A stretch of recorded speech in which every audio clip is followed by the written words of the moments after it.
ইতিহাস কোনো সাধারণ দিনে জন্ম নেয় না। ইতিহাস তৈরি হয় ১ জুলাইয়ের মতো কিছু অগ্নিঝরা সকালে। ২০২৪ সালের এই দিনে টিএসসির মোড়ে জড়ো হওয়া সামান্য কিছু তরুণের কণ্ঠের হুঙ্কার যে আস্ত একটা দেশের ভাগ্যলিপি নতুন করে সূচনা করবে তা কে জানত।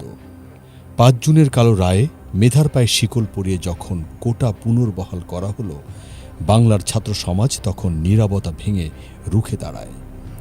৩০ জুনের আলটিমেটাম শেষ হতেই ১ জুলাই ঢাকা বিশ্ববিদ্যালয় শিক্ষার্থীর সংকীর্ণ ব্যানার ছিঁড়ে জন্ম নেয় এক অপরাজেয় শক্তির নাম, বৈষম্য বিরোধী ছাত্র আন্দোলন। ঢাকা, জাহাঙ্গীরনগর, রাজশাহী থেকে শুরু করে প্রতিটি সবুজ ক্যাম্পাসে একযোগে গর্জে ওঠে। পেনশন স্কিমের বিরুদ্ধে শিক্ষকদের ধর্মঘটে বিশ্ববিদ্যালয়গুলো যখন স্থবির, ঠিক তখনই ছাত্ররা ৪ জুলাই পর্যন্ত সব ক্লাস পরীক্ষা বর্জনের ডাক দিয়ে রাজপথে নেমে আসে।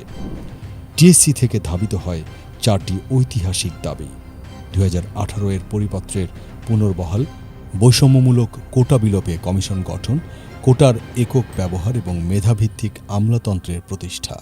প্রথম দিনের সংখ্যায় কম হলেও তাদের চোখে ছিল শোষণের বিরুদ্ধে বিজয়ের অদম্য তৃষ্ণা, যা পরবর্তী দিনগুলোতে জগন্নাথ বিশ্ববিদ্যালয়, ৭ কলেজ ও আপামর জনতাকে সামিল করে এক অভূতপূর্ব গণবিস্ফোরণের ইতিহাস রচনা করে এবং কাঁপিয়ে দেয় স্বৈরাচারী শেখ হাসিনার শাসনের ভিত।